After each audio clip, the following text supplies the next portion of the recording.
hello, and welcome once again to the Far From Normal Radio Show. I am Jay Moss, your host, as always, and I've got Mr. I'm going to bring this up because this is a new Mr. Heart Attack, Mr.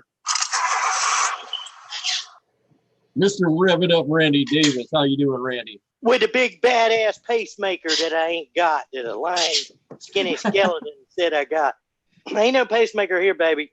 I'm telling you right now, with 5 new arteries, I'm firing on all cylinders. Better health than I've had in 30 years. That's just a fact. My mind is quicker, snappier. I'm ready to go. I'm ready to go do some protests, do whatever we got to do some marches, speeches. I'm glad to be on here tonight. Far From Normal rocks. Absolutely, it does. And things are going to be changing, obviously, from what you've seen in the past, and that's all right. We'll discuss that later on. But right now, it looks like I have our guest coming on the line here. I'm going to see if I can bring her in. Hopefully, we don't have any issues or problems. I'll bring her right in. All right, Tiffany Werhner, how are you doing? Can you hear me, Tiffany? Not sure if she can hear me. Hopefully she can. Tiffany, are you there? I'm not sure if we got her. I'll have to message her here and make sure. Let's see here.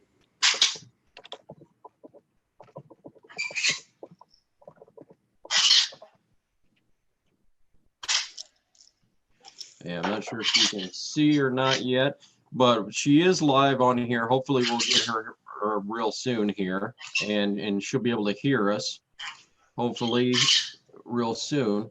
It might be that bird squawking in the background that Randy Davis is fired up. Can you hear him? Yeah, I can. I'm going to move him. I'm going to move him. He's probably going to bite me. Let me see here.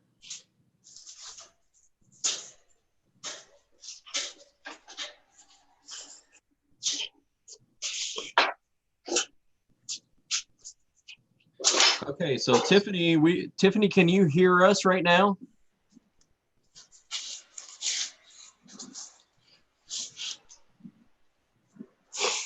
I don't see her. I don't hear her. Can't hear you. You might want to turn up your volume a little bit.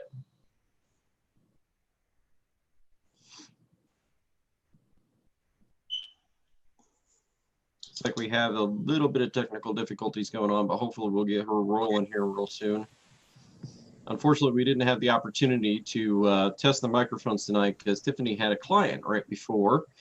And Tiffany, for those who do not know out there, Tiffany is a licensed mental health counselor, host of Moments of Clarity, and host of Road Rage on 106.1 FM in Florida. She also manages Safety Harbor Behavioral Health and Counseling Center out there in Florida. She also does Road Rage with Tiffany Werhner and Carl Waggett. I think it's Waggett out there. But amazing stuff that she's doing, and hopefully we can get her all taken care of. Tiffany, can you hear us now? Yes. Oh, okay. We've got her rolling. Great. It's an amazing opportunity to have you on, and we're so very, very thankful that you came on with us. I can see you guys. Oh, great. All right, so Tiffany, it is absolutely our honor and privilege to have you on. Likewise, as long as you can hear me. Yes, we can hear you just fine. And I think that we kind of wanted to start out with some things because what we do in the movement, and I've kind of discussed this with you off camera, is we try and help and we try and advocate for people going through divorce in the family court system. And it's you told me about some of your background and your history with social work in the past, and actually right now dealing with counseling. Mm-hmm. And I think it's very admirable because we need a lot of counselors out there for those people who are going through this. So can you tell me a little bit about what you do on your side of it with behavioral health and counseling? About divorce?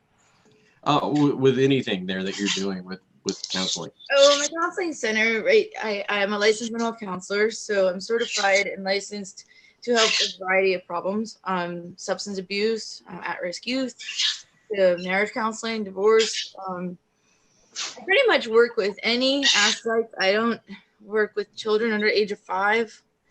I try not to work with people that are too geriatric. I don't do dementia or Alzheimer's or things like that. Right. And I avoid working with predators of sexual assault. So I work primarily with the victim. Right. Other than that, I think I'm pretty certified in everything else. Absolutely. And with your work and your line of work, do you see a lot of people who go through either divorce or CPS or DCF or whatever they want to call it in your state, which you're down there in Florida? Absolutely. Do you see a lot of people coming to you, obviously, because of mental health issues or maybe what they call separation anxiety or PTSD or legal abuse syndrome? And we can run down the gamut. Do you see a lot of those people coming into you? Yeah, of course. Especially if you're talking about during a divorce or child custody battles, things like that. Right. What you're referring specifically with? Yeah, we're kind of referring specifically to that. Parental alienation. There's parent separation. A lot of things come to counseling to make sure that they're doing the right thing. Some of them have a case plan that they have to fulfill in order to make sure that they are able to be around their children. And yeah, I muted the bird in the background. Yeah, Randy's bird. Yeah, Randy's got that bird going, and he's revved up. He's ready to go. I think, Randy, did you feed the bird coffee? Yes, and I moved him in the kitchen. I don't know what he's doing. He's terrified by the picture behind you, Randy. He knows what's going to happen to him when he goes. I didn't even think about that, because that Chris Odom just sent me. That's almost just terrifying. He's like, this is what happens if I don't shut up. That's exactly him on the wall. You're gonna be a feather on the wall, absolutely. All in all, we're just another feather on the wall. A nice 80s reference there. Oh, awesome. And I got the 80s neon in the background. I know, I want a background like that. You get my boring office, but it kind of looks like some mall or something behind me, which is awesome. But you look like Times Square. Yeah, and actually, you just took a trip. Actually, you took a tour there of New York City. How was that? Oh, it was awesome. It wasn't long enough. I did all the nostalgic sightseeing stuff. I mean everything possible. My son said we went on a double-decker convertible bus. I remember those. Yeah. Around Ellis Island and the Brooklyn Bridge and Statue of Liberty, which is pretty cool. I did one of those bike rides through Times Square where the guy is pedaling and he doesn't really speak much English. It was fun. Yes. We did the subway. Mm-hmm. Let's see what else. I mean, I think every route of possible travel, we just, Uber to cab to whatever we could do, just because. Yeah, I mean, it's kind of a once in a lifetime trip, and I think a lot of people, when I went before to New York, I think a lot of people said that New York City is kind of a dirty place, but I didn't really find it that dirty. I mean, honestly, living in Decatur, people are a lot nicer. I was there a long time ago, before the 9/11 incident. People seem to be nicer now than they were back in the day. Like, I don't know if it's just coincidental, but. Well, I think people are a lot more open, and that might be another avenue here that we can kind of touch on, because. And ironically, not to interrupt, but 2 days before I went there, a helicopter it was high winds, and he crashed into a skyrise just like 10 minutes from the hotel I was staying in. So everybody was like holding their breath and everything, and then it turned out just to be that the pilot overshot his landing, and it was really windy, and it was just a tragic landing, not a terrorist attack. Right. And my thoughts and my thinking here goes back to what we're talking about with counseling, and I think a lot of people that go through the traumatic experiences, a lot of the times are much more open to helping other people, being much more receptive, uh, being thankful, being grateful, having a spirit, attitude that is brotherly or sisterly or whatever it may be. Do you find that to be more true when people are going through maybe a family court incident, or do you feel as if family court and DCF and those kind of situations that they shut people off more? I think it's individualized on how people handle a trauma. There's some people that it can make them worse people and cynical. And then there's some people that become more empathetic, I feel, and they can see it because they've known what it's like to have gone through it themselves or to know what it feels like. So it's some people say that, everyone's against them and that it's that the world's a bad place. I mean, just off topic, for instance, I've worked with a lot of abuse victims and sexual abuse, childhood sexual abuse, things like that. There's some people that grow up very, very, very, disgruntled and non-trusting and, against the world and thinks that everyone's against them.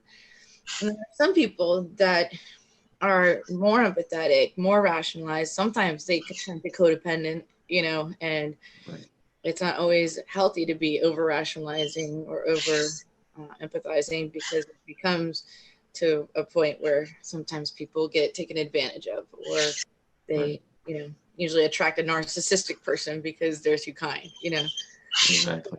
It's kind of individualized to each person's perception. A lot of times it starts negative automatic thoughts and thinking that everyone's out to get them, that everyone's trying to cheat them, or that they can't be trusted, other people can't be. Not everybody responds to the same crisis the same way. Exactly. And I want to bring in Randy Davis on this one, because you recently experienced a really, I guess I wouldn't say a traumatic event. Obviously, well, we could say it that way. I mean, having to go through a heart attack that you didn't know you were having at the time, and then having to have, 5 bypass surgeries. That's a pretty traumatic event there. Randy? Yeah. And your bird's yelling at you? He's the reason I have this stress in my life, Tiffany, is that bird. I've had that bird. He's yelling about the feathers on the wall. That's it. And I've had that joker since 1993. I lived in D.C. and I bought him there, and that goofy bird hates me.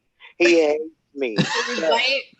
Does he talk at all? What does he say? Yeah, he says, "Peanut, I love you. Give me a kiss." He doesn't sound like a chicken. He doesn't sound like a cat. That's pretty cool. But I had a bigger one. I had a cockatoo too, but he bit me, and he almost hurt. I mean, he hurt me. Yeah, he got sold cheap. Believe me. But yeah, cheap. Keep the feathers on your wall. That's what it is. He doesn't like it. Chris Odom made him mad. Sent me a headdress painting. But yeah, recently, here's what happened. You knew what happened to that cockatoo. Yes, he got sold, but he had a huge cage. It looked like a little mini prison. "Quote unquote sold." I wish. But that's what the lady that didn't want to sell her house because of what's under the floorboard. No, I'm just kidding. And on the barbecue. That's it, a little barbecue. But yeah, recently, Tiffany, and this is something that I've been asking everybody about, and I got the same thing because I just went for my checkup, because I was out and I planted a garden. I'm going over to my neighbor's. He's an older fella and picking up a little tiller. I come back. This is May the 6th. And then it's like, I can't unload the thing, right? I'm like, what is going on? I have a chest pain, drive myself to the emergency room. I'm hurting. They said, we can't fix you here. You've got to go to Cape Fear or Wake University. Cape Fear. Oh, my God. Yeah, Cape Fear. What a place to go, right? Well, Wake didn't have any beds open, so they sent me to Cape Fear Valley. I go out there, and they said, we can't fix you with an angioplasty, so we're going to have to do open heart surgery. I said, are you kidding me? So they cracked me open, and did it. And then something went wrong. They did 5 bypasses. They said I was very lucky. Yeah, and most people only have 4 coronaries, but I had 5. But anyway, they did the 5, and they said I was lucky because veins had somehow grown over the years, and I shouldn't have even been alive. But the veins had taken the place of the arteries, and they were supplying my heart with blood. But during this, they said because I'm ADD and because I have a high metabolism, that and there was another thing too they made up. But they said I woke up early, so I woke up during the surgery. What does ADHD have to do with your blood vessels? Well, it didn't, but they were saying because of that, the anesthesia didn't work right, and I woke up early. And I'm like, I don't understand why that has anything to do with anything. Crap. That is crap. I woke up, there's blood all over me. I mean, it was crazy. Anyway, they had to put me back on a breathing tube. So I went back on life support for 11 days. During this time, I'm not eating, I'm not awake, I'm in a coma. And they said, essentially, I went to see my doctor the other day.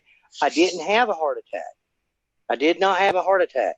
I have no myocardial infarction, no damage, nothing. All it was I had the pain that warned me before it came, because if it had happened, I'd have just been gone. So I've only been home a month. I've been home 1 month since I woke up. I didn't wake up, and they said it was a miracle. They said, you were at death's door. Something went wrong, and we don't know what happened, but you just woke up and turned it around. But because of that, here's what happened. And it's kind of strange, but I'm suddenly very hyper emotional.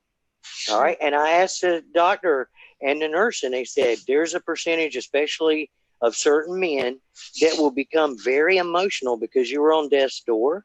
You've been somewhere people haven't been before. Yeah, you survived. Yeah, you survived. So you have a different outlook. And now it's like every color. Of course, I'm getting more blood flow to my eyes everywhere. But it's like every color is more vibrant and beautiful. And I have more empathy now than before. But everything is really, really emotional. I don't know if that's normal. A badass button. I need a badass button and a rev it up button. A rev it up button for sure, definitely. I think it's a miracle. You skirted like a cat, man. That was what, 5 open heart bypass or whatever. I don't know. You better be careful. You're like on number 6 or 7. I know. I don't want to go back. Yeah. That manly blood flow. Yes. Oh Lord, he's all around. Look at there. So I mean, I would assume that's the case, but I think the overly emotional thing is because you're on death's door. I mean, you're on the other side of death's door.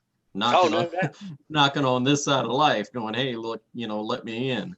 So I would assume that would be an emotional response because of the fact that you were so close to death. And I think that a lot of people, I think that there's a mental break. When you go through a divorce, like if you've been married for, let's say, 10 years or more, and you are married to that person, there is a mental breakdown that takes place because if you go through that divorce, you're on the other side of a life that you Man, is that my Tiffany, phone? I'm interested in your take on that because you paused. You went okay. That'd be a life of a sorry. Yeah, sorry about that. I wanted to say I think that there's a mental break that happens in a divorce, so to speak, that like when you go through that divorce, you've been married for 10 years, let's say, and you're on the other side of this and you're looking at a life that you don't know any longer. And it's completely different than what you've experienced day in and day out for the last however many years. Can you explain that break? Yeah, well, first of all, it's a grieving process. It's kind of like a death. Mm-hmm. You start all over. Imagine an unexpected death of someone you care and love about, and they're all of a sudden gone out of your life. You have to learn to live and reinvent yourself again. You have to reinvent your life. You have to reinvent everything. And not only that, but it's sad because you once loved this person, and then it turns toxic for whatever reason. And so, yeah, there's a lot of times that, I mean, even if it was like a blessing to get rid of them in the end, you know, it was once great. And so you have to grieve the love that you once Right. had and everything. But not only Exactly. that, to start over for anybody is very scary. A lot of people stay in bad marriages because financial issues or whatever, and they're afraid to be on their own as an adult or as a, Mhm. you know, later on in life and things. And it's so there's a lot of sadness, there's a lot of pain, emotional trauma. Some people really go through post-traumatic stress after a divorce because it's traumatizing to split up all your assets. If there's kids Right. involved, that's awful for them too, and you worry about them. Some people leave a great or a very bad situation, even if it's abusive, but then you've got to sit there and wonder how many years of your life did you really put up with that kind of stuff. There's a lot of shame and guilt that people carry around with divorce and leaving. And then on top of that, in hindsight, wondering how much damage did they do to the kid? Did we do like to the family? You lose your in-laws. Some people do, like people Mhm. that become family, especially if it's 10 or over, 10 years or over. You know, you build a life and nobody wants to Right. restart in their 40s, 50s, 60s, you know, just because it's not working out. They said, I've seen this interview and there was this couple that was in their 80s, 70s and 80s. They were celebrating their 70th wedding anniversary, something like that. Amazing, right? And they were interviewing them and they were like, well, Mhm. how did you do it? Like, how on earth did you do it? And they said, constantly adapting to one another and constantly growing with the changes that each other wanted to accomplish, not Yeah, expecting that's the good other to advice. stay the same. And so, Right. I mean, and not only that, most divorce counselors would say most couples should speak on the highest level of communication. That includes not over talking, not talking at the same time as somebody, letting them finish Mhm. what they're saying before interrupting. Even if they're wrong, let them finish because their feelings need to be validated. To not Exactly. put, to not always put yourself first, but to make sure to put yourself first sometimes so there's no resentment that's fulfilled. To know that you're getting reciprocated love and treatment and respect. And there's just things that are easy to do that people tend to forget to do with each other over a period of time because they get used to each other. They take each other for granted. They undervalue. Life gets in the way. And it's just, there's a lot of things that could make a relationship last longer if they Mhm. practiced healthy Right. communication and effective communication. And not only that, but allowing a little bit of freedom to be able to be our own individual self. And Right. when people get in the way of that, then it makes us feel like we're getting held back or caged, like that bird Brandy's got squawking in the background. Right. Quiet Right. right now. I I think don't know that is what's the case going. because people do adapt and they change all the time, and it's a constant situation where people always change. And then if you hold somebody back from changing or changing their mind on certain situations, even if you were a Republican, you want to become a Democrat, or a Democrat and want to become a Republican over time, your ex may see that as, or your spouse at the time may see that as, you're changing. I don't know this person anymore, or whatever, and trying Right. to hold that back. And There's even then a when you hold that podcast. person back, that becomes a "you're smothering me" kind of Hmm. aspect. And I Or think that telling that someone they can't. happens a lot. Yeah, absolutely. It happens a Yep. lot. It does, absolutely. Um, and sometimes, I mean, I often get couples coming in because, into my counseling center, this place where I'm at, to the private practice because they want, they don't want a divorce. They're starting to get at each other's throat and they want to learn how to understand each other. And sometimes it's just me listening to each one individually and going, oh my gosh, you guys feel the exact same way, but you're not talking about it. You know, neither of them want this to happen. They both love each other, but it's coming out the wrong way. They're communicating differently. Instead of using I statements, they're going, you're always, always and never in communication are very strong words and should never be used. Absolutely. Always starting with an I feel statement instead of you're doing this. It should be like, I feel neglected because you're spending more time on this. It could be compromised. And a lot of people just need a couple sessions in counseling to figure out whether they're still compatible or not. And most people still are. They just don't know how to connect anymore because they've built this comfort level. Some people get used to their own sickness or sadness, you know, in a relationship. Some people just get comfortable. They act like roommates and they get used to being content or unhappy. And it doesn't have to be like that. And they say, this is cliche and don't hate me for it, but they say marriage is like a plant. And you have to water it daily or it's going to wither. So it's like, do you think time into every day? Yeah. I mean, how many wives are out there going, you know, my husband hasn't bought me flowers in so long. Well, why not? You know, not only when it's in trouble, but why not just because? I mean, it's like $5 at the store. Or I hear that Dollar Tree, or, you know, that from a lot of women. Yep. It's just I hear that. I mean, it's like you only get thought of when the husband screws up. It's like, oh, thanks. I think flowers. I'm like, what'd you do? It's like, it doesn't right. Well, I think, Tiffany, it's the pursuit. Yes. That men are in love with. Men are in love with the pursuit. It's like hunting. Men are in love with the aspect of hunting. They're not necessarily thrilled with the fact that they got to kill the deer. They're not necessarily thrilled with the fact that they've got to butcher the deer or grill the deer. But they're happy with the pursuit of the deer. You know, that's what I'm saying. They're happy with that pursuit. The deer don't want to be grilled or butchered or whatever, but they like you know, it's usually cat and mice here, but you got to go there, Jay. I get like grilled, butchered. Well, I just used the hunter's aspect. I was looking at Randy and thinking about all those deer in his backyard. But women like the pursuit. They like to be pursued and courted and all that.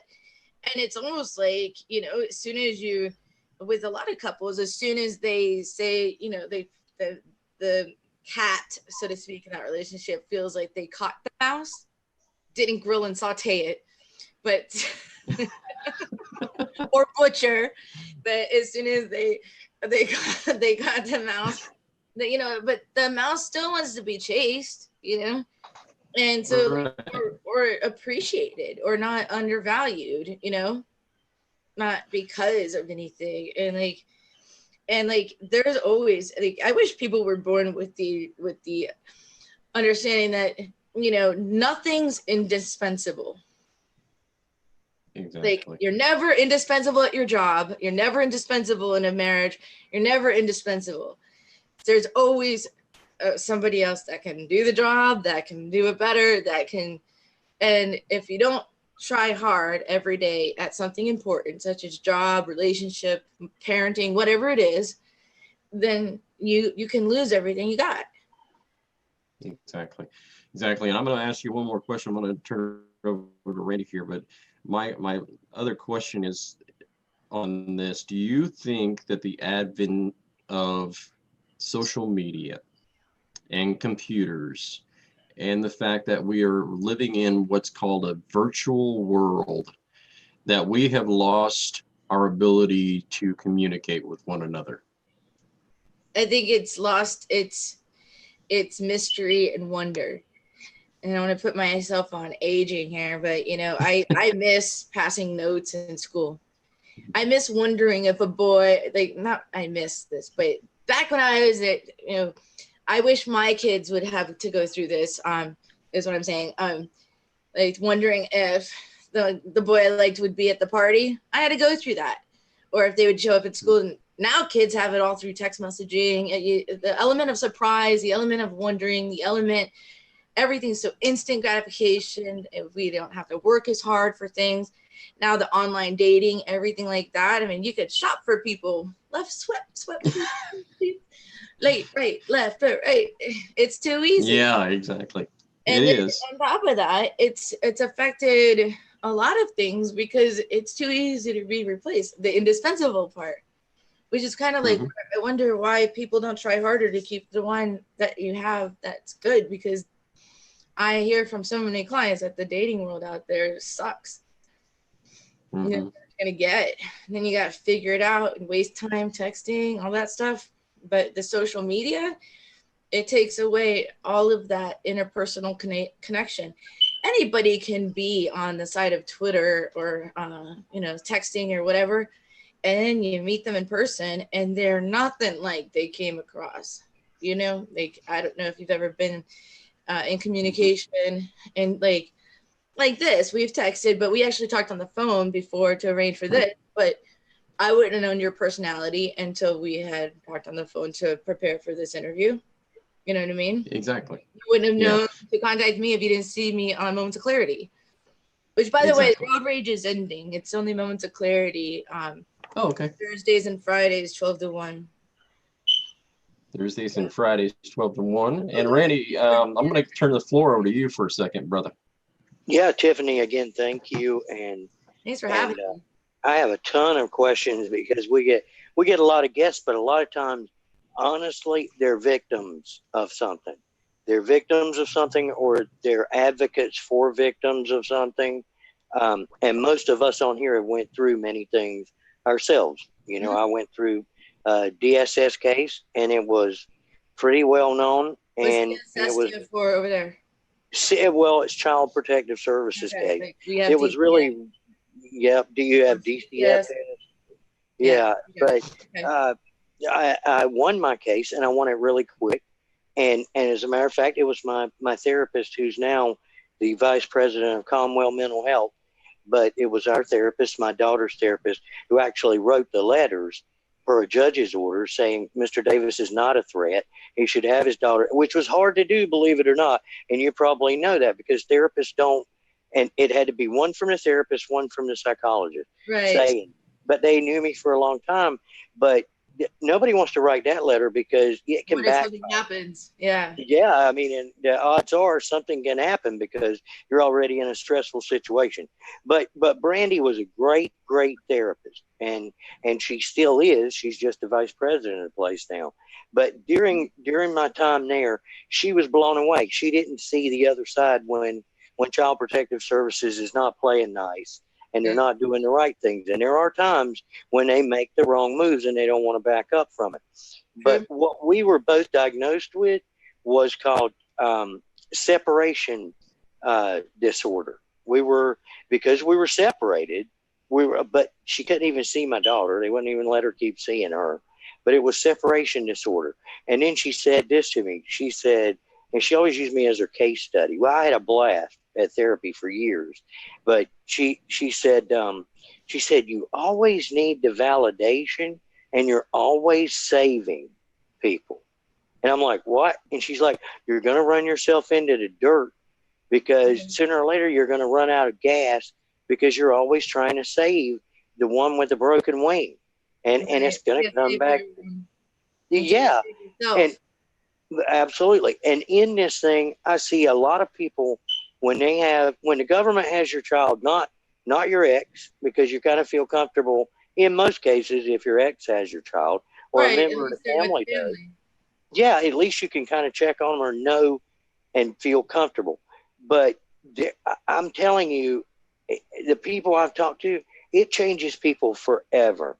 Yeah. Even if it's only a short separation, a few months, which is really quick, or if it's 4 to 5 years in some of these cases, sometimes never. And it will drive these people up the wall. Yeah, you are never the same after a case. You're always a kid. Absolutely. And that's what I mean. My daughter went through it. She was a National Honors Award winner whenever they did this.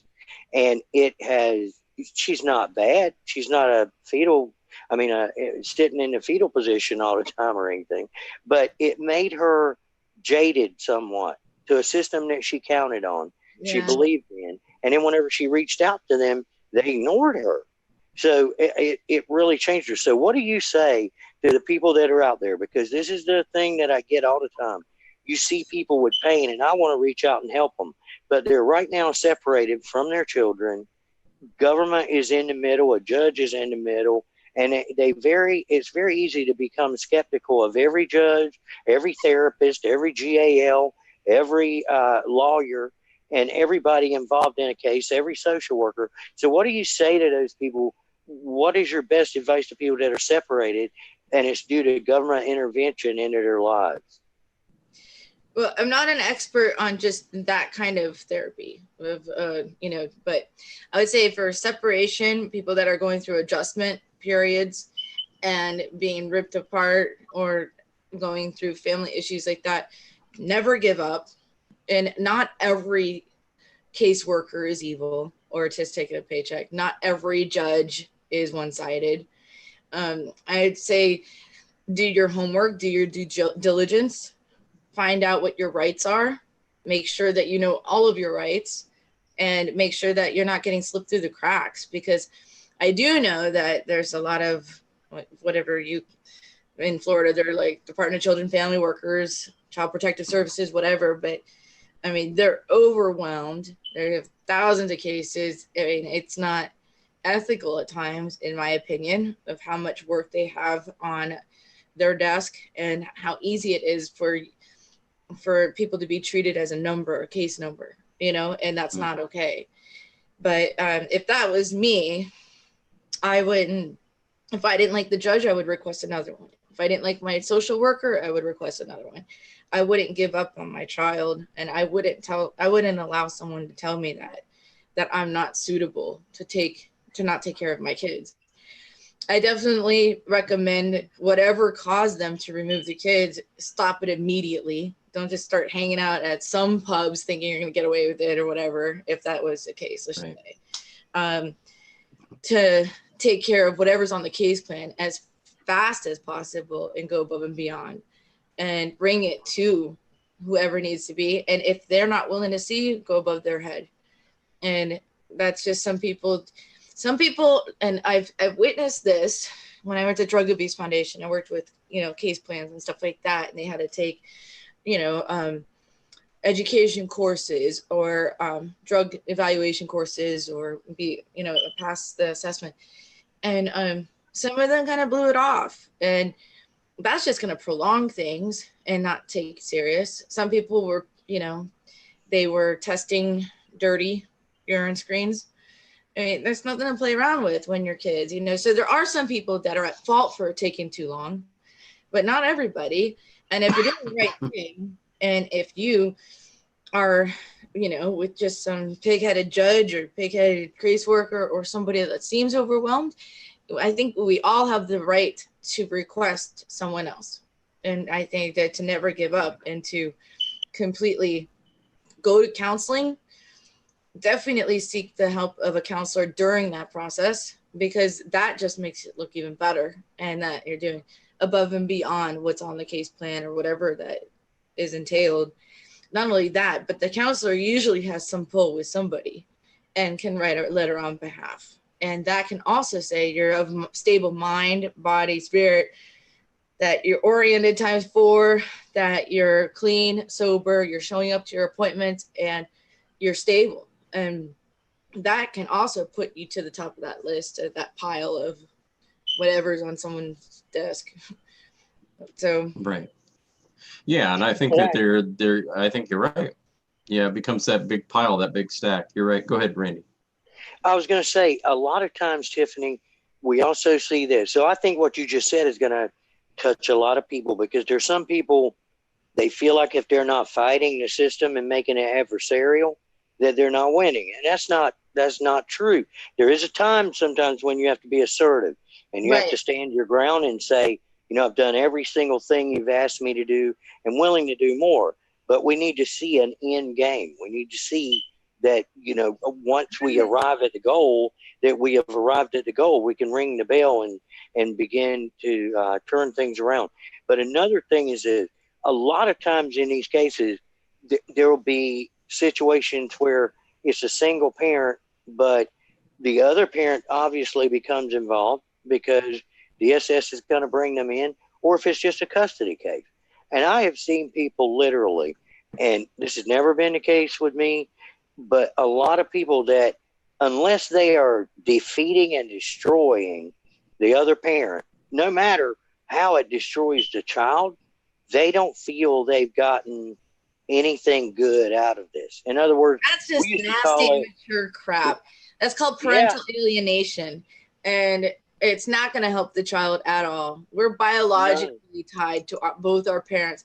When I worked in correctional facilities for Department of Juvenile Justice, some of these kids were taken from their whole families and they were prostituted out. They were used for drug sales, all sorts of stuff.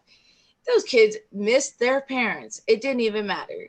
Like what the parents had them do, awful stuff sometimes at the same time. But when parents fight and use kids as the pawn, that's the worst thing they can do. I mean, that's just going to mess up somebody for life. They need to co-parent together and work together and try to build it together as a system and try to work together, because inevitably the kids are going to grow up, probably messed up a little bit more than whatever, even a lot more probably.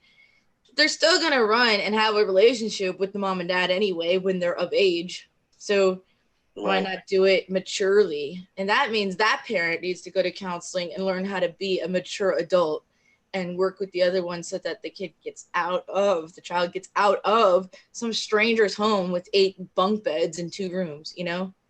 Right. Well, real quick, here's another one that's on my heart because of something recent too. Awful crap happens in foster care too.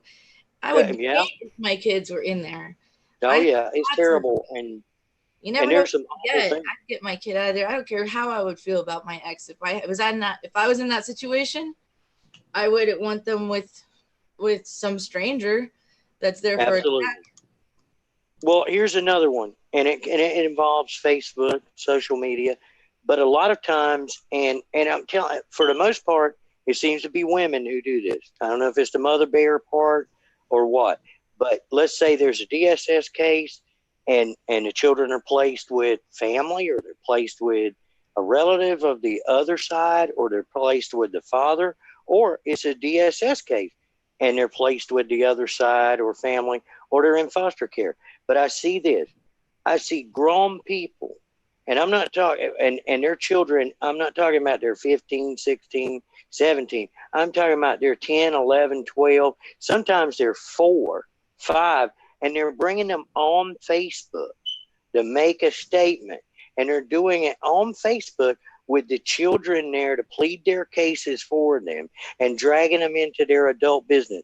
So what do you say to those parents that feel like they need to bring in their children and use them as pawns on Facebook for everybody to see and put their business out there? I don't think the words child and pawn should be used in any sentence, period. See, that we see this all the time. We see parents who care more. I'm serious when I say this. They care more about their reputation or whatever's going on. Yeah, and they don't even have a reputation. People have Munchausen syndrome. They want to look like the victim and all this stuff, and maybe using the kids to look like a little bit more pathetic and look at me, I'm going through such a hard time, whatever. They need therapy. They don't need Facebook. They don't need Instagram. They need a therapist. That's what they need. Good. And a diary. And a diary. Stay sorry. And a diary. And not just that, and maybe medication. Yeah, maybe medication, maybe some. And not even that, but 5-year-old children, all that stuff shouldn't be flaunted around on Facebook in that scenario at all. Absolutely, and I'm glad that you said that, because I'm going to ask you this question, because we seem to have some. I got like 10 minutes left, by the way. Sure. We seem to have some advocates out here, or pretend to be advocates out here in this I love that you said that. Not everyone that says they're an advocate are good people. Yeah, exactly. Well, exactly.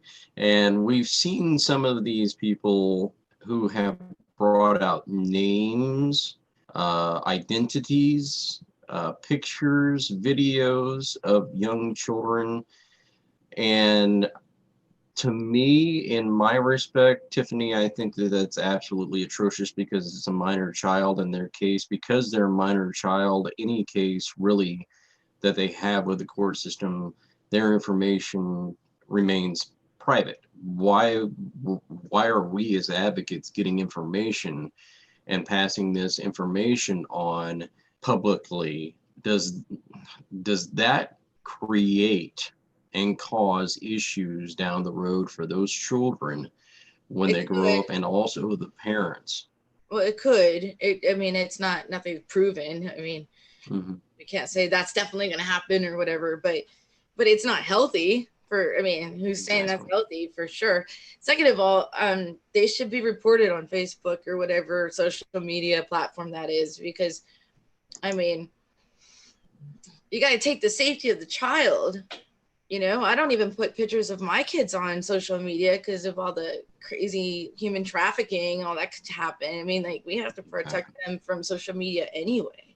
There Exactly. should be an age limit, and Exactly. especially if they're, and on top of that, just sidebar is, okay, let's say it's a single mom, right? And she's sitting there like putting her kids out there, la la la la la. You know what it says? Vulnerable, with small children, with Exactly. location, all that stuff. And if it's a predator out there, what is that doing? It's, Exactly. I'm going to get to just a couple of targeting a questions. sex trafficker or a pedophile.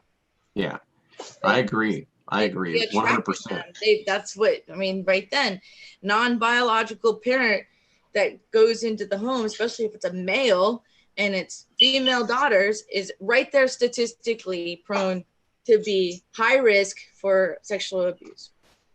Absolutely, 100% I Statistically. agree with you. Those rates are very, very much out there. Those children, I believe it's the children that grow up without a father in the home are 60% more likely to be sexually abused. And Or if it's that a really, biological parent that's not, or non-biological. yeah, exactly. Now, I want to get to this it's not question. just not a parent in the home. That's different. It's when Yes. they bring in a non-biological replacement is more likely. Okay. Like, you Yes. can be a single mom without any guys in the house and they're safe. You can be a single Okay. dad without any other females in the house, without any traffic in and out, whatever. Okay. However, if you Once start you bring somebody in, it's dating a that's risk. non-biological, that you meet off Tinder or whatever, and they become a live-in or whatever, then highly likely to. Yes. I want to ask you this question because I got it here from Paul Kiss. He says, "How do you treat parental alienation when we can't get it diagnosed?" What do you mean? I'm thinking that he's saying that probably the X is causing parental alienation, but he can't get the X to be diagnosed with having parental alienation syndromes. What do you do in those cases where you're experiencing the symptoms of parental alienation? Um, my my how I would say it, Paul, It's is more of a term if than a you see diagnosis. something, Parental yeah, alienation is more of well, a term than a diagnosis, but there's reasons for it. Those are the diagnoses. right, and that's the things that I Borderline would tell personality Paul, disorder, or document. right there, depression, bipolar, you name it. There's other things that could cause someone to want to be vindictive, Right, nasty and you could, divorce, that kind of stuff. yeah. Yeah, and you could see issues where, okay, maybe the ex is supposed to bring over the kids for the weekend and she doesn't bring over the kids for the weekend, Yeah, or that's just a he, or vice vindictive, versa. passive aggressive, bitchy thing to do. Right, right, and On those are purpose. things you really want to That's also document. called gaslighting, and Yes. that's also emotional blackmail.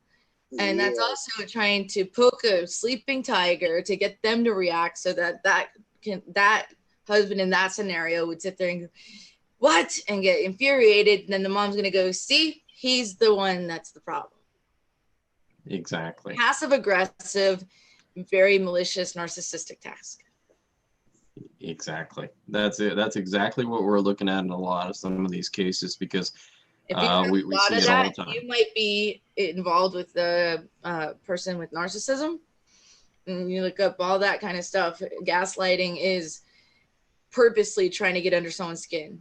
That's what that is. And Yep. you know, someone that's going to be vindictive and have all those characteristics is exactly, you know, it's called emotional blackmail. And when kids are used as pawns, then that's another thing. But it's all part of narcissism and like sociopathic behavior, things like that, or borderline personality. Those are personality disorders. That are people that would do that. Anyone that would use children, you know, those kids were probably excited to go over there too. And then they told lies and then cause parental alienation.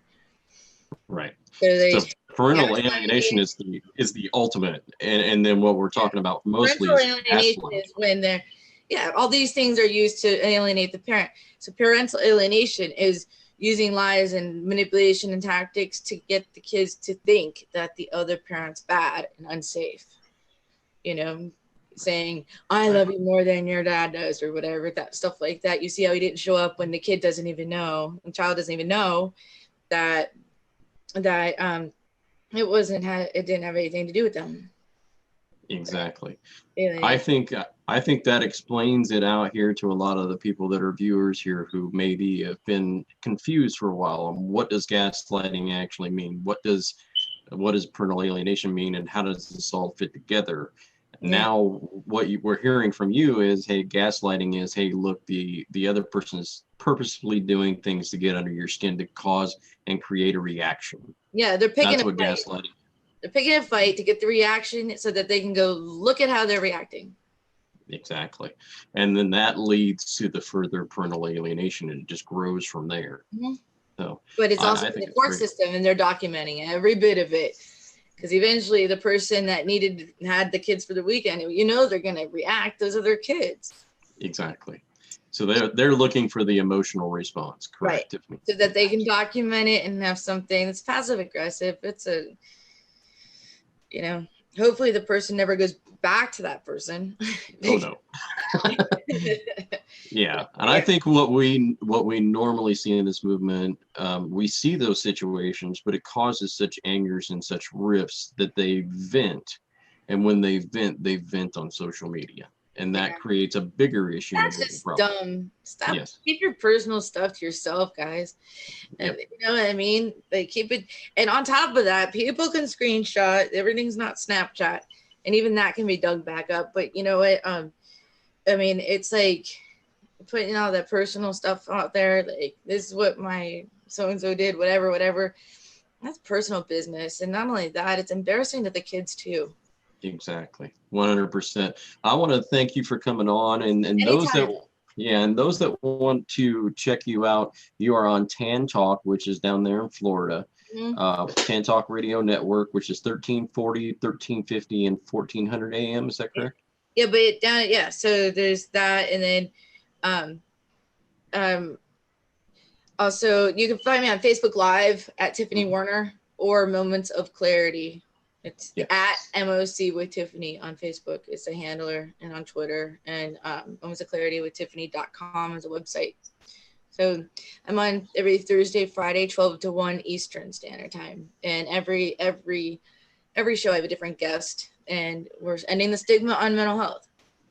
Awesome. That's fantastic. What you guys are doing is great, educating and everything. I mean, however I can help, let me know. It's been fun. Definitely. And I know that we'll return the favor sometime and come on the radio for you. We would be happy to.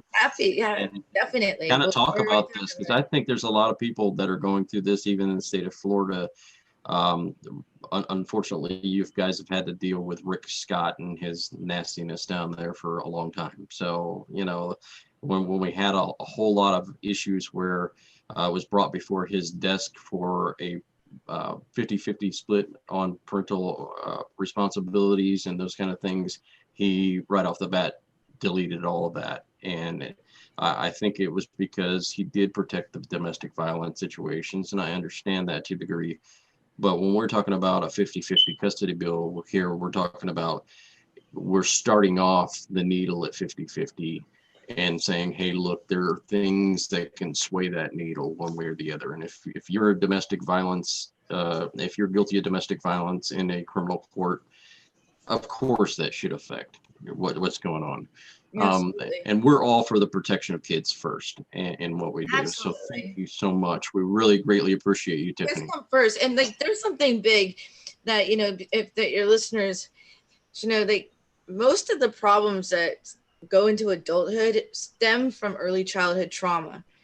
So all of these using kids as pawns and doing all these things, it's affecting the children, and they're going to have issues in adulthood with fear of abandonment, fear of intimacy, fear of so many things, anxiety, depression, all of these things later on will evolve, and it starts in early childhood. And if it's not dealt with, there will. Every problem we have started somewhere early in childhood. So exactly. So it's 100%. Thank you so much. Yep. I was whoever going to say, needs to change your smoke detector. I think that's the bird still. Don't let Jay let you get out of here. Wait a minute, Tiffany. I got to ask you. Oh, yeah, absolutely. Jay always he like to let John Schneider get away from Dukes of Hazzard.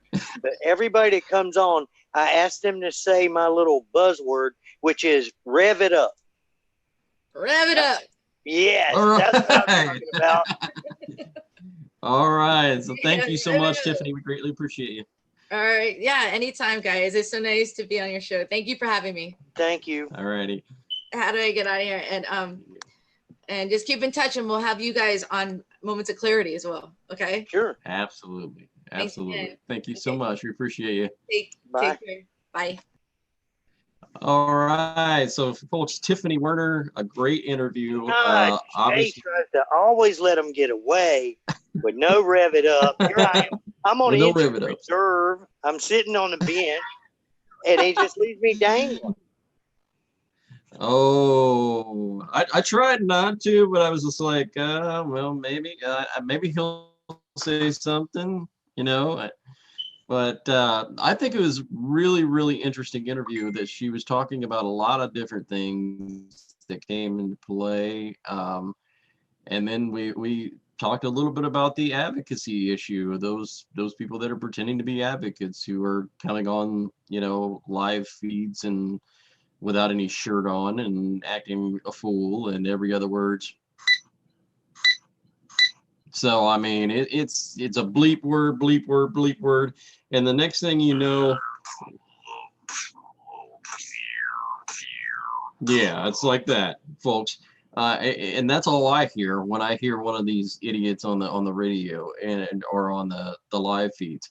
And I think the advent of social media is a plus, but I think it's also a minus. And I think that Tiffany dove into that very, very good in speaking about the fact that it really sometimes has harmed interpersonal communication, where you can't communicate with your spouse, or you can't communicate with your children even. Maybe you don't know how to communicate with your children the right way, or your ex or your spouse or whoever it is.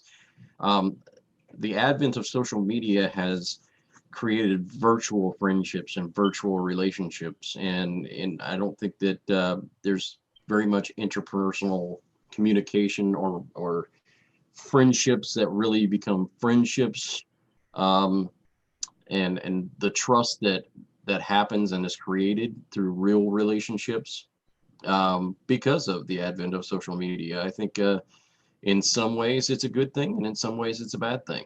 What do you think there, Randy? I think that it's a powerful tool. The thing about something that's powerful is like a hunting rifle. All right, you can go out, you can have fun with it, you can bring home dinner, you can fill the freezer with it, or you can be foolish and careless and drop it and shoot yourself or shoot your friend accidentally. You have to know how to handle it, and you have to understand the power of it. The problem with the social media aspect, as we see with many, is they use it for the wrong purpose, and they underestimate the power it has. They underestimate the damaging aspects of social media on their children whenever they're going to drag them in. And I'm not talking about a 16-year-old who's mature, ready, and can do something. I'm talking about little kids. You know, I've seen 4-year-olds be brought onto lives with so-called nationwide advocates, and they made it a regular thing. There's no way a 4-year-old can handle that or agree to that or consent to that. And later in life, that's going to come back to haunt them. And I'm not talking about when a 4-year-old's in a pageant or they're catching a fish at a beach or something. I'm talking about bringing them into serious matters that are emotional, legal based, and some cases they're just horrible situations they're bringing them into that involve violence and nasty language. You know, some of these so-called advocates are drinking beer and every other word is F this, F that. You just don't, that's ridiculous. But right. It's so easily done because anybody with a phone and half a brain can be a superstar on Facebook. I can tell you, we're not here to be superstars on Facebook. We want you to leave these shows. You just had Tiffany Werhner on here. Why was she on here? She's a therapist. She has a business. She's on AM and FM radio. She has her own show. Why does she find time to do all these things that don't pay money? Because she cares and she wants you to know what she knows in order to help yourself. Because there's only so many people she can see in that little office you just saw. And we can't go everywhere and see everybody. We can't help everybody that even contacts us. And sometimes we're sick. God knows. I've been down for weeks. And I mean down, folks. I'm still, but Jake, let me just take it this, brother. Yesterday and today, I've been driving. That's right. You know, sometimes you gotta celebrate the victory. Because folks, when I got out of that place and came home, I could not walk to the garden and back without grabbing onto Melissa to hold me and looking for handrails. I had a waterfall coming down my left eye. I didn't know if I had a stroke or something. I mean, you never know. And I was terrified. I mean, anybody that says they wouldn't be terrified, they'd be crazy. I was scared to death. And at the same time, I'm ready to go if that's what it took. But I didn't want to be here and be paralyzed or be whatever or never be able to drive. And I'm just going to tell you, it was a lot of y'all. The phone calls from Jake, Maria, and how she came through for me, Melissa, my Croatan Indian people, my brother. Look, several people reached out to me during that time and gave me hope. They gave me hope. A little group of old men who had coronary, they'd had bypass, they'd had open heart surgery. They would come in and they just come around as volunteers to try and give you hope to understand that this is not a death sentence. You actually are going to be okay. But when you're in the midst of it, that's not how you think. But I think the DSS cases prepared me for it because I knew it was not the end. But this week driving, and I jumped right in, took off and drove. Of course, I came home and the first 2 days I was mowing grass and I paid for that for about 2 weeks. That was dumb because I was like, let me get on the Gravely and let her go, rev it up. And I only mowed a little bit. I didn't hurt myself or anything. So I'm not saying you got to push it a little bit. You've got to push the envelope. But when the things happen and the sky is bluer and the leaves are greener and you're getting to drive, don't forget those things. Don't forget those moments. When you get a visit with your child, when you get to hear their voice on the phone, don't let those things drop. Those are good things. That's good stuff. Exactly. And I got some noises coming in my phone. I don't know what's going on there, but I'll shut that down. Great. It's crazy. I don't know what's going on with some of these noises that this little noise machine thing makes on here. But I think that what you said ties in greatly because I think that we had some recent news that really came out.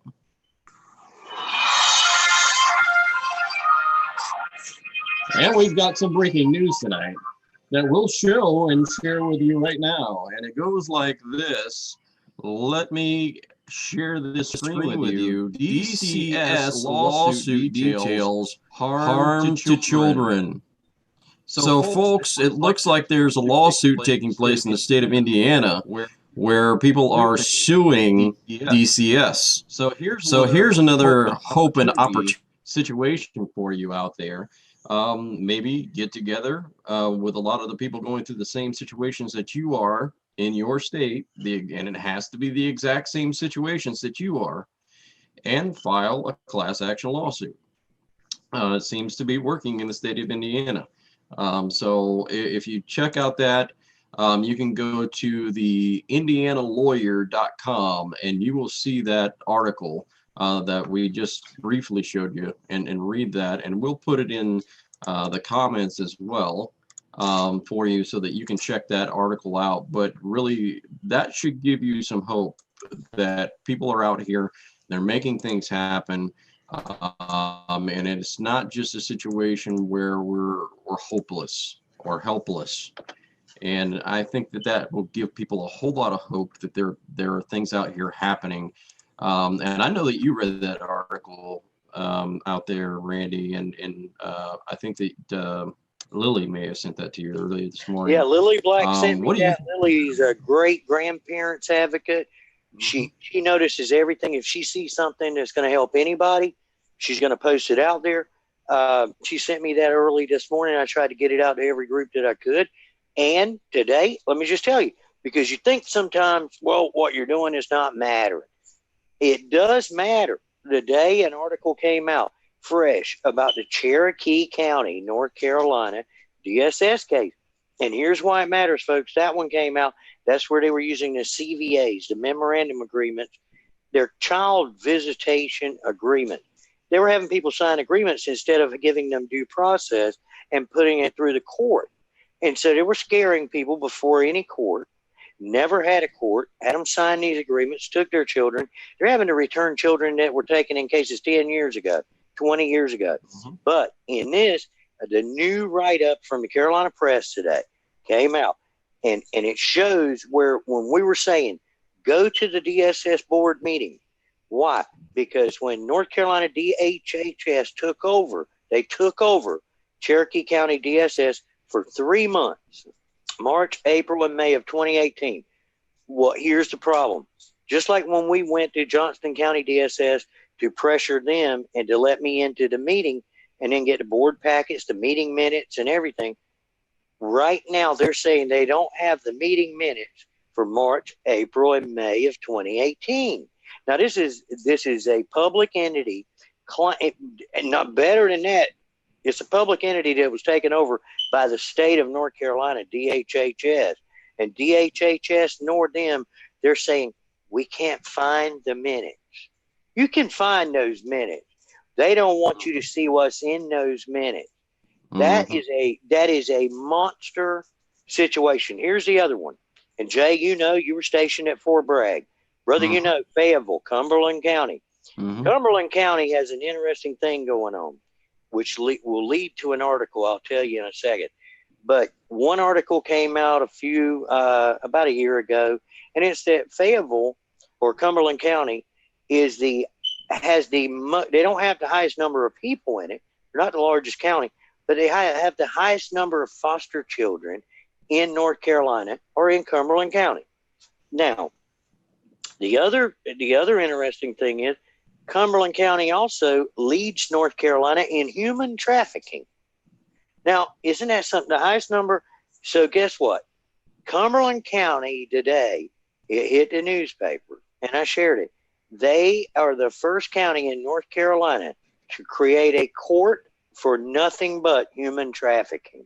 And if your county has to establish a human trafficking court just to handle human trafficking cases, there's a problem.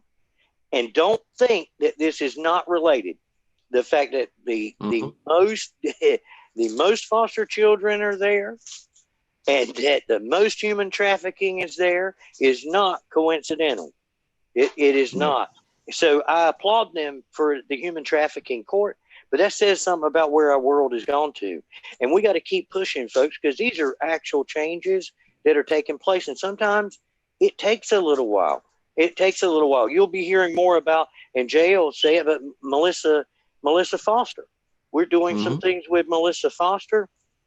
We did a little show with her the other night, but she brought up the fact of Kentucky. Kentucky DSS allows the parents, prior to a child being taken, the parent gets to decide where the child's going prior to the child being taken. Do you understand? And that's in their law. So if you have a law in your state, everybody's talking about, let's do away with Title IV. That's not happening. I just got news for you. It ain't happening. It's too much money and too much political power behind it. It'd be great if it was going to happen. I'd applaud you if you can get it happen. But look, what if you were just to get in the law that you had Karen Materna? She's always said, that people should have a lawyer before the children are taken. So imagine if you went with Karen's idea and you had a lawyer before your child was taken, and the lawyer is there with you before the child is taken, and you get to say, well, my child gets to go be with Uncle Harry. Gets to go be with Aunt Sally. You understand? If you had a lawyer, you didn't say the wrong things because of that, and you could say where your child went while they sorted this out, you understand this would do away with 90% of the bad cases. It would. Exactly. It would do away with it, and that lawyer could help you out regardless of what people try to say about the lawyers. So, folks, we got to get together and do what we can that makes sense. Thinking above the clouds and we're going to do away with DSS, it's going to forever be gone. That's foolishness. Right. There's no, if somebody were to bring 2 kids here tonight and drop them off, I'll wake up in the morning and they're in my yard. What do I do? What do I do? There's no DSS under some people's thing. What do I do? They don't know who they are. They're babies. A baby was just found in a bag with the umbilical cord in Georgia. What do they do with that baby? Those of you who are saying nobody should ever be adopted, there should be no DSS. What are you going to do with that baby?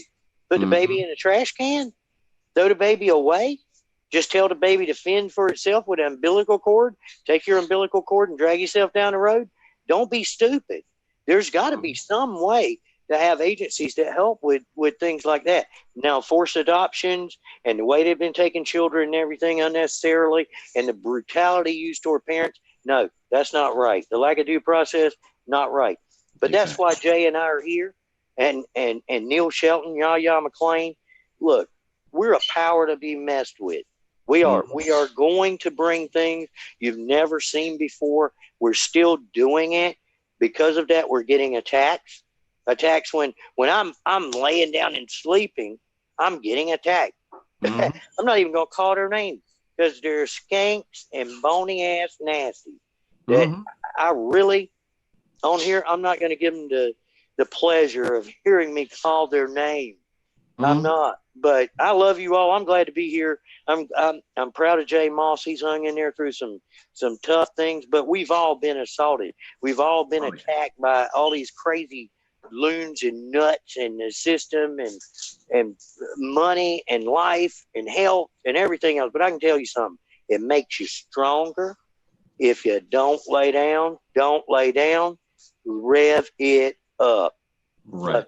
Yeah, that's exactly right. And from what you said earlier, that the system's not going to just change, it's not just going to go away. I think that you're absolutely 100% right, because what we're talking about is there's more than one way to make change for a dollar. You could have 4 quarters, you could have 10 dimes, you could have 20 nickels, you could have 100 pennies. It doesn't matter. But the same thing applies when it comes down to the system. We don't necessarily want to go right after the fact of saying, hey, let's just abolish this, because that's never going to take place. What we need to do is put things and laws in place in these different states that apply to a parent's rights and protecting a parent and the child's rights as much as possible. That way, what they're doing is going to be ineffective anyway. So there's more than one way to skin a cat, so to speak. And that's what we're kind of looking at. We look at thinking outside the box. At this point, the box is like way off in Never Land. We're just way outside the box at this particular point in time and how we're doing things, because if you stick with inside the box, you're dealing with red tape and bureaucracy and can't we all just get along? And that just doesn't happen. And understand, even in this movement, that doesn't happen. So I think there's a lot of people that don't understand that. They walk into this movement and they think everybody's just like me, or everyone's just like Randy, or everyone's just like Jay, or everyone's just like whoever, and everyone's case is the same, and their rights have been violated just like mine have been violated, and that is just not true. That's just not factual, people. And I think that you need to understand there are people who have signed their rights away to their children, and now they want to complain that they signed away their rights to their children. They didn't have due process. When you had more due process than any one of us combined, and then you want to complain about it. I've seen cases literally where people have been spoon-fed their rights and still lost their kids because they didn't do the right thing. They got on social media, they were drinking, they were cursing, they were smoking, they were had reefer ads. I mean, it was everything that they possibly could do to sabotage themselves.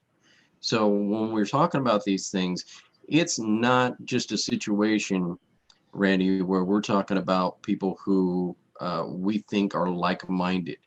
You can't just get along with everyone.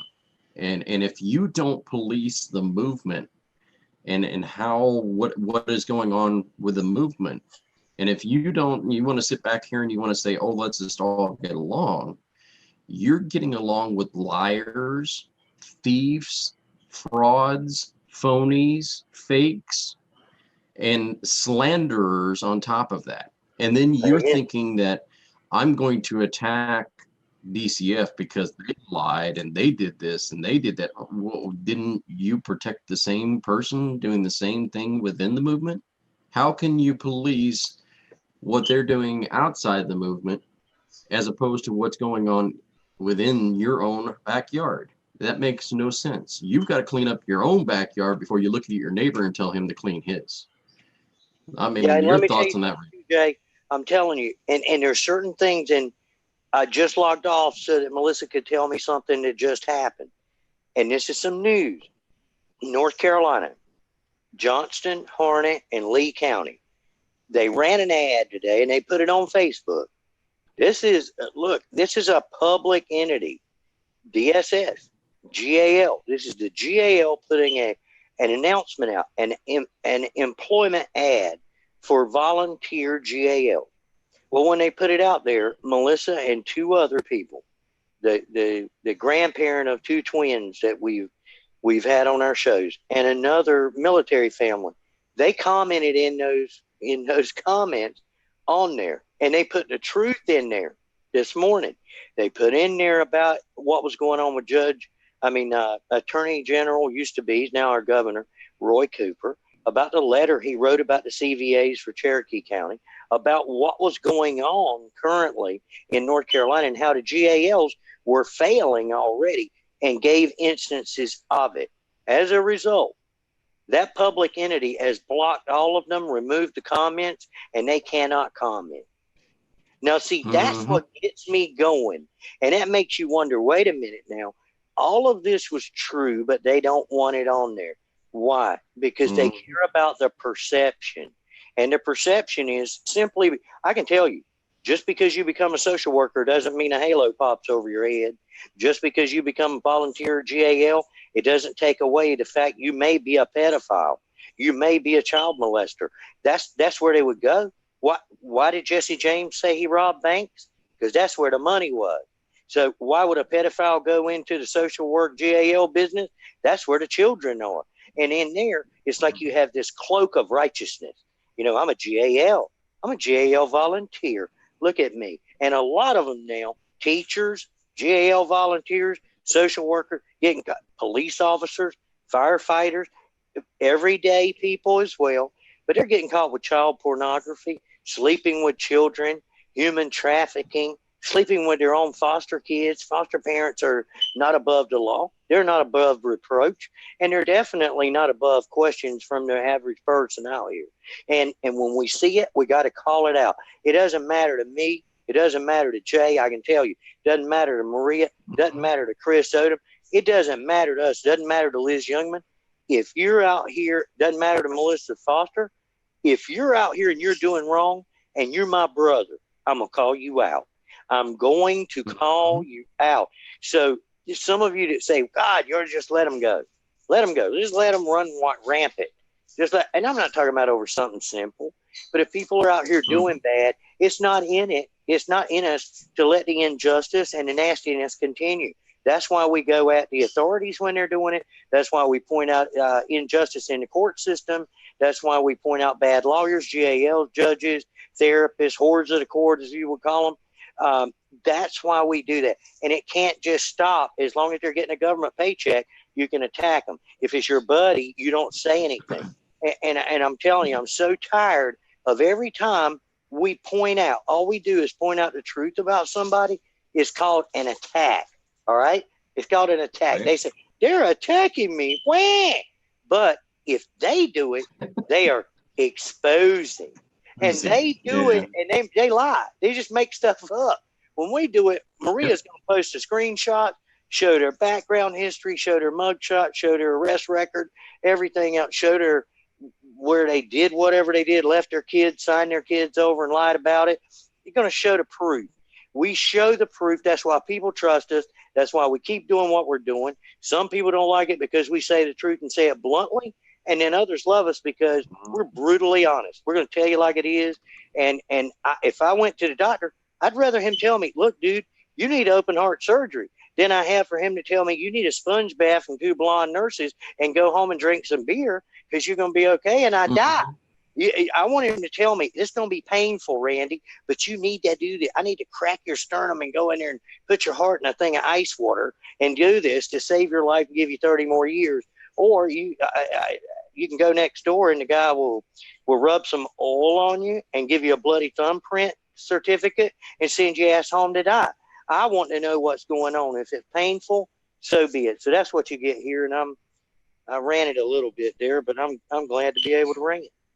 I'm revved up. Oh, not a problem. I think that's the case, and then that's what we're now saying. And I don't. We're going to be brutally honest with this at this point because we don't care who you are. I don't care if you're the president of the United States or if you've been my best friend for the last 35 years.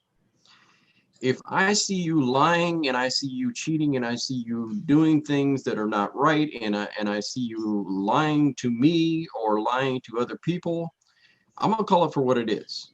And maybe that might not be right. Maybe that might not be the right thing to do.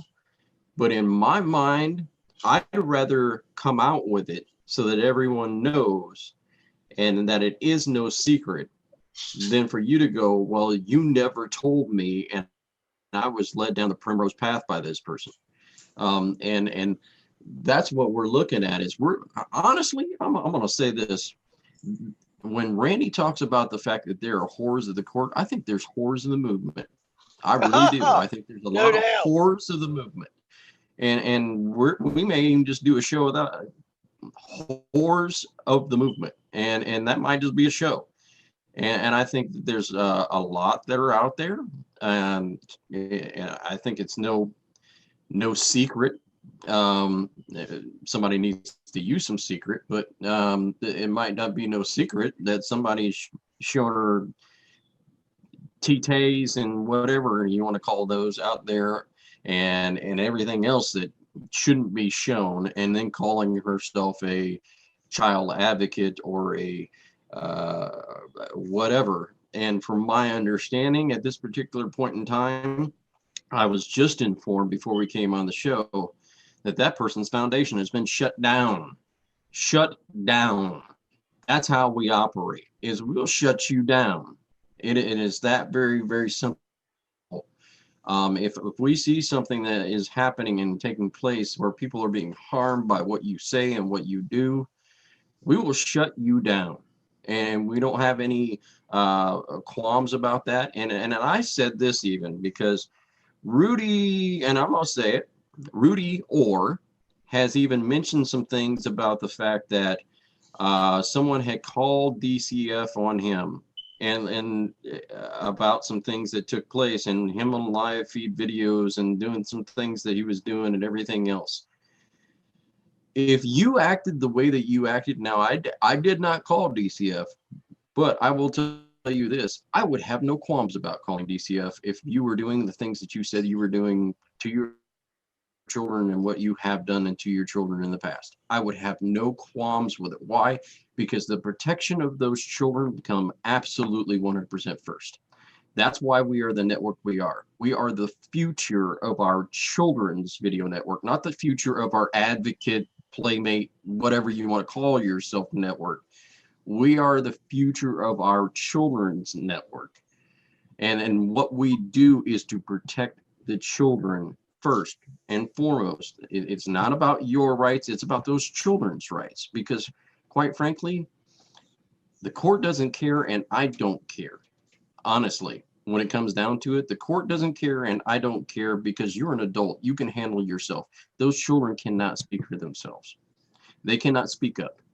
And they cannot speak up when we have seen atrocities happen to young children that have been in this movement. And then people want to go out there and they want to say, I never did anything wrong and my kids should have never been taken. And then we look and we do further research on that case and we find out these kids have been molested. These kids have been beaten. These kids have slept on a shitty mattress or a shit cover blanket. And then you think that that's how you're supposed to treat your children, and that I'm supposed to fight and use my time, which is precious, to help defend your right to your children? Not going to happen. Not going to happen. Yeah. Randy, I'm not sure what you think about that, but I would say that I think that some of these people out here are an utter waste of time, an utter waste of resources, and they're harming other people by what they say and what they do with a bloody thumbprint affidavit. It's one thing after another. It's stand up for your rights, law for dummies. You're an online attorney and you don't have to have a law degree in order to practice law in whatever state, because it's your constitutional right, which is a bunch of hogwash and bullshit. Let's just be quite honest. It is a steaming, heaping pile of bullshit, because you will get yourself thrown in jail very, very quickly if you go out there trying to practice law without a license in any state. But let me tell you, the state of Illinois, they will like that. Bailiff, put the cuffs on him, and they will throw you away, and they will throw away the key. And let me tell you something. They won't just throw you in jail. They'll throw you in one of these jails like Cook County, and then you'll be seen on TV on one of those Discovery channels being somebody's, you know what, bent over. You better get some soap on a rope, because that's what's going on. And I think that you guys out here, we say these things and you guys go, oh no, that can't be true. They're just telling it. Look, we've seen it. We've seen it over and over again. And we've been in this movement. I mean, I've been in this movement for over 10 years. And I can tell you that we've done shows for close to 3.5, almost 4 years. And I can tell you, Randy has done radio shows probably about that long, if not longer. And he can tell you, and he's seen it. And what we're trying to do is keep you from harm and doing yourself harm. This is like two people coming in here, and we're seeing you punch yourself in the face and hit yourself and bloody yourself and bloody your nose and bloody your eyes by punching yourself in the face. And we come along and we're trying to put boxing gloves on you so you don't hurt yourself. That's what this is. And it's no less than that. Randy, go ahead.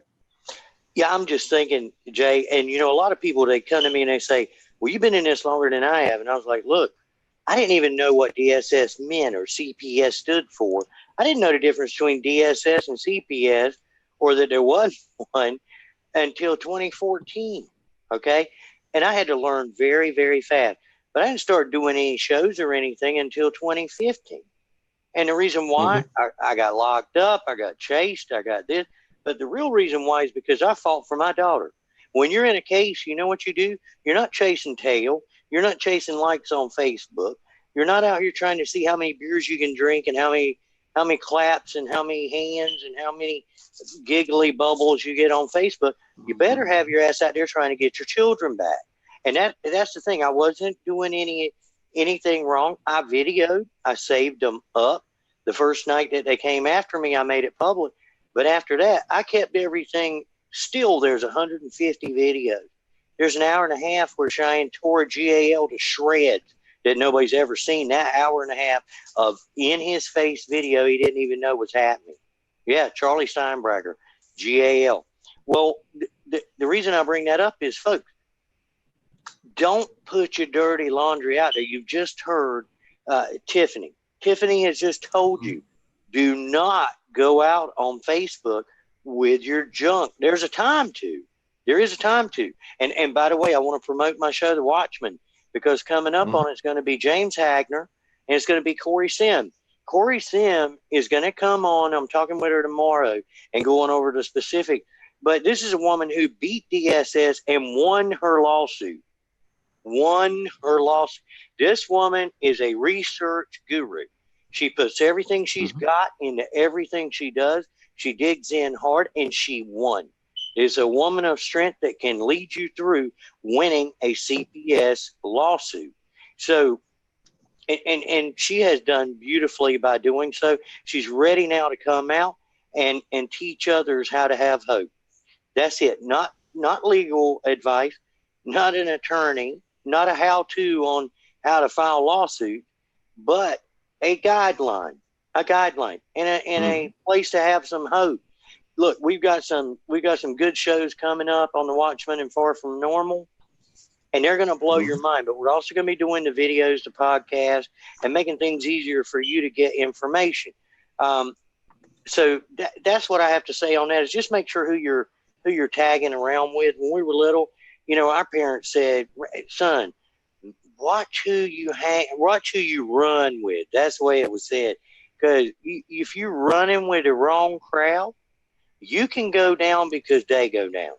Now, I'm just telling you, you can be in the wrong place at the right time, and you're going to get in trouble because you were with the wrong crowd, and you go down, and it ruins you forever. It ruins you for a long time, just because you were in the wrong place like that. It will destroy your case if you're running with the wrong types of people. Check them out, vet them. Don't be afraid to call them. So many people have called me, and then after they call me, they're like, "You're nothing like what I told you. I was told you would be like if I talked to you." Because when you're talking to me on the phone, I'm listening, I'm understanding you, I'm taking notes. I care about your situation and want to point you in the right direction, even if I can't help you. Jay's the same way. Melissa's the same way. Karen is the same way. Maria, look, Chris Odom, all of us are the same way. We're not in this for the money. We're not in this for fame. There is no fame on Facebook. That's insanity. The only thing we're on here for is because I'm on here for one thing, because I'm pissed about what they done to me and I don't want it to happen to you. So I'm with a vengeance. I want to make sure that this stops one way or another. Neil Shelton, the same way. He feels the same exact way. So that's pretty much where I stand on that tonight. And I'm just glad to be easing back into the groove of being on here and doing my thing. And I thank God. I thank the Creator for giving me another bite at life. And I intend to burn that up every single day. I'm going to push as hard as I can to learn more, be more, become more, and be a human being smart. We're all human beings, but you can be a human being stupid. You can be a human being naked. You can be a human being drunk, or you can be a human being smart. Try to be a human being smart, and just know that we love you all and want the very, very best for each and every one of you. Absolutely, 100%. And I think that there's I just got a note here, and I'm not sure if this is the same one that you got, Randy, on removal of Cherokee County children draws lawsuit, criminal charges possible. So that's even another article that came out from ABC 13 WLOS TV News in North Carolina. So that's just coming out. So we've got a lot of breaking news that's happening even as we speak that we're being informed of, because there's a lot of you out there who are getting us information, and we take that information. We report on that information as long as it's a reliable source. And let me tell you, there's been a lot of people that have contacted us on, hey, look, I want you to do a show on this, or I want you to do a show on that, this person, that person. Look, we will do that, but we make sure that we vet every single case that we bring on the air. That's just how we operate now.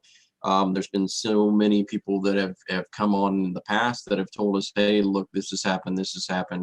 And then we go back and dig into the case and we find out that has not happened. And so that's why we really, really try our very, very, very best to make sure that all the cases are vetted. Maria does a great job vetting for us. Also, Liz Youngman does an amazing job vetting for us. And we greatly appreciate all of their work behind the scenes. And we get a lot of these cases that come in. Chris Odom does a fantastic job of getting us informed on some of these cases. And we're very thankful and grateful to have her on.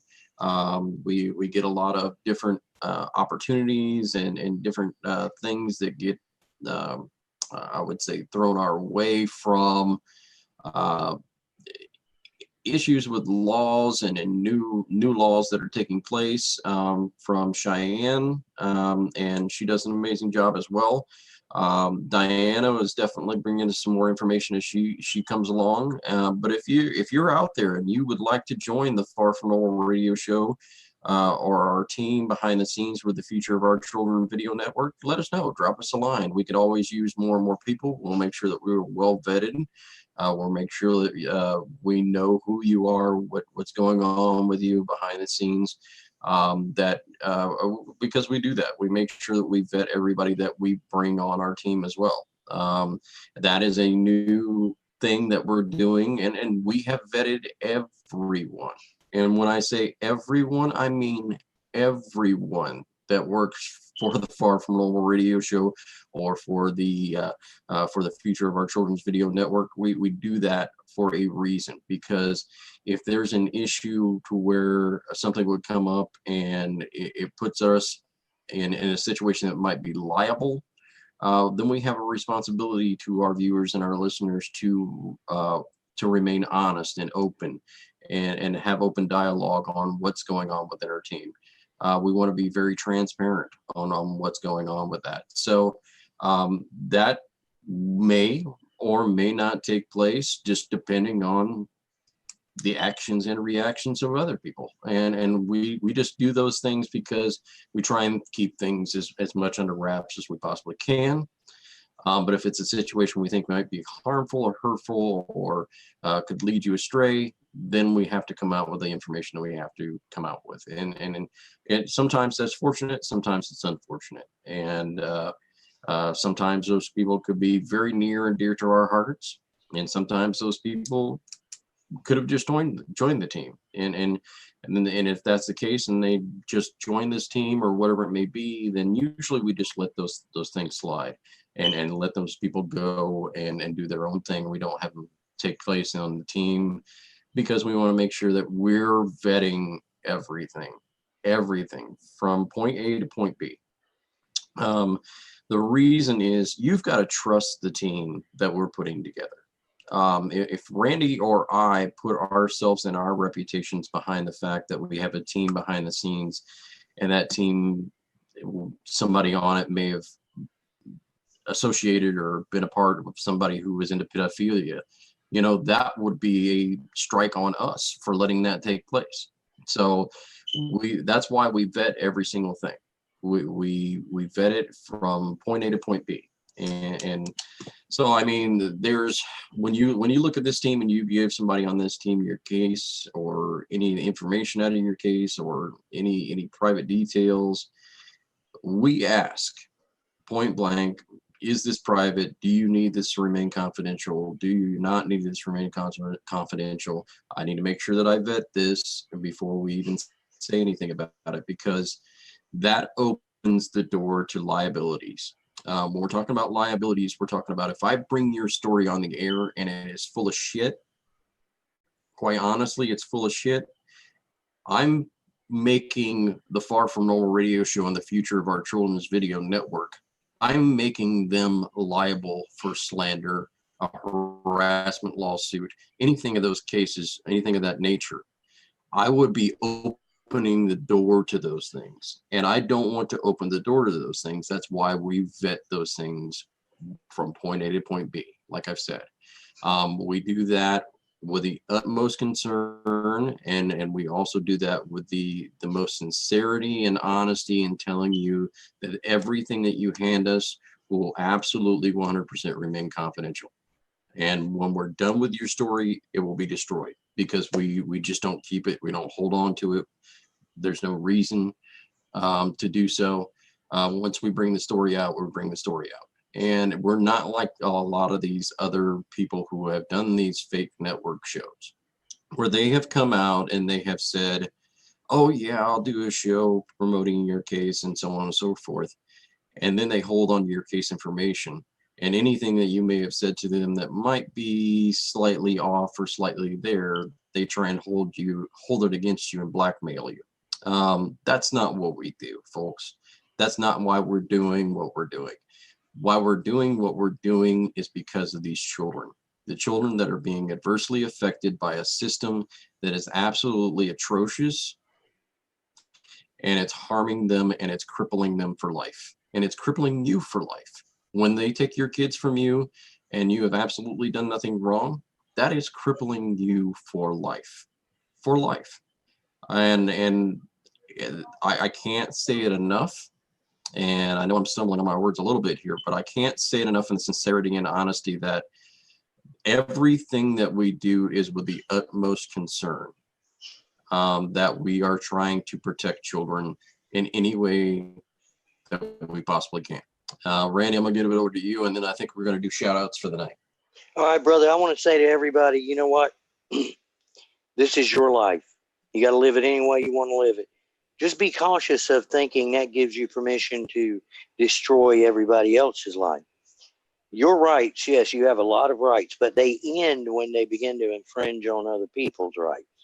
You know, when my rights are going to start to infringe on your rights, for example, I have a right to freedom of speech, but I don't have a right to go out and lie about you. I don't have a right to go out and lie about your children or your family or anything else. So my rights end where they will infringe on yours. Make sure you're not doing that. Make sure you're doing something that your children would be proud of when they find it. Make sure that your grandchildren will be proud to know who you were. And no matter how bad your life's been up to this point, I'm telling you, your past does not determine your future. Whatever you've done, you can turn that around. You honestly can turn that around, no matter how bad that's been. I want to make sure that you leave this thing tonight thinking, you know, Tiffany Werhner, she gave a lot of good information. Hard to jam a therapist's information into an hour. That's like going to one therapy session and your whole life is fixed. And that's what two guys question her. So it's hard to do that, but at least you got a taste of it. And hopefully that'll spark your interest in some therapy. There's nothing wrong with going to get therapy whenever you're down. I'm telling you, folks, I've been down. And during this last 6 weeks, there have been some days when I was like, gosh, I wish I'd just not wake up. Why? Because your chest is busted open. You can't take a shower by yourself. You can't do anything. You're pitiful, and it's easy to start feeling sorry for yourself.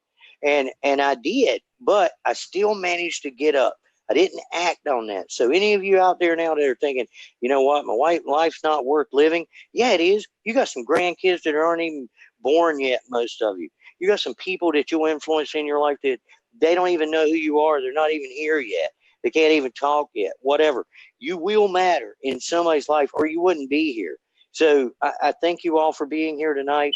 And God bless you, and thank you for tuning in. Share it everywhere. Share it, share it, share it. Don't be afraid to comment. Don't be afraid to call us and ask us a question. Don't be afraid to call and ask a question or to message people, because that's how you learn. And don't be afraid of asking a dingbat question. I've had a lot of dingbat questions. I asked a lot myself. Look at me. You can tell. You can look at me and tell I'm not that smart. So don't worry about that. Just call and ask. worst thing I could do is say no. Absolutely. I think that that's great. I think it's great advice.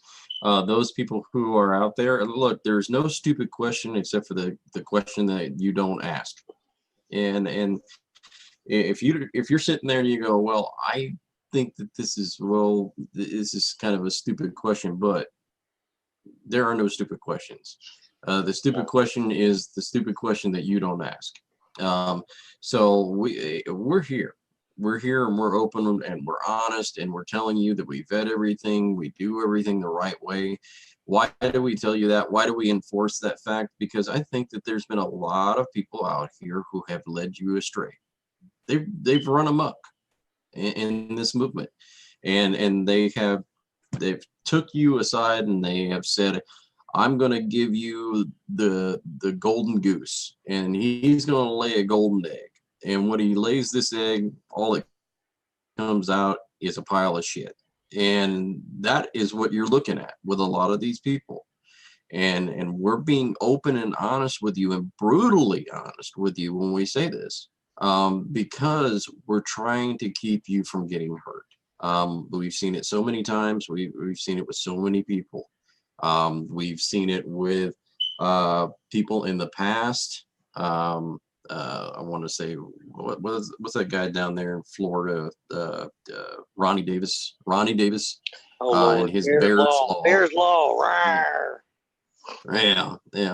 And I think the guy's had a cigarette burnt in the middle of his forehead because he doesn't look nor act right. And honestly, there's a lot of these people out there who are giving you almost the same exact information that Ronnie Davis gave you 3, 4, 5 years ago with Bears Law. They say they have this golden ticket, right?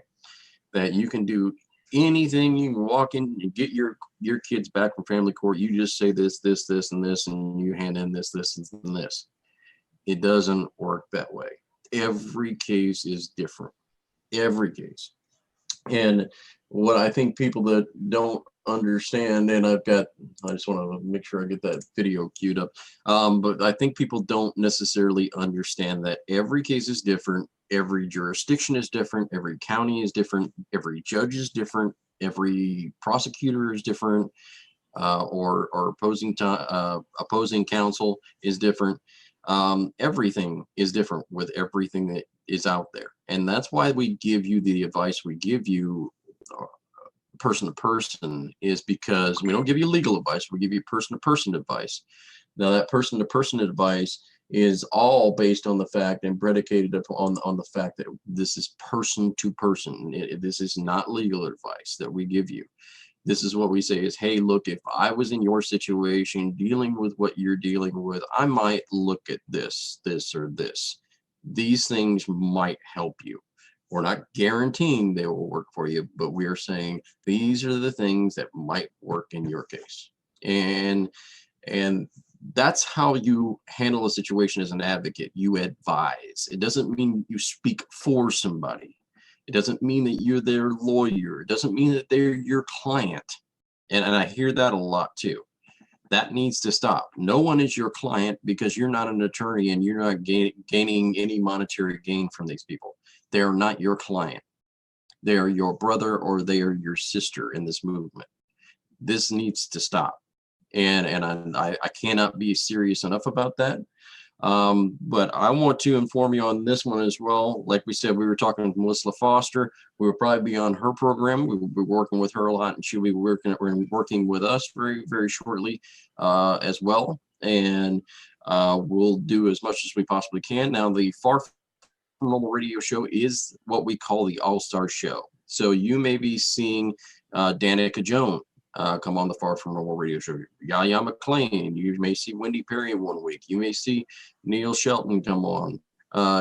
This is the All-Star Show, and how we bring this in is we're bringing the entire future of our children's video network, inviting all of our hosts to come on and take place and take part in this particular show.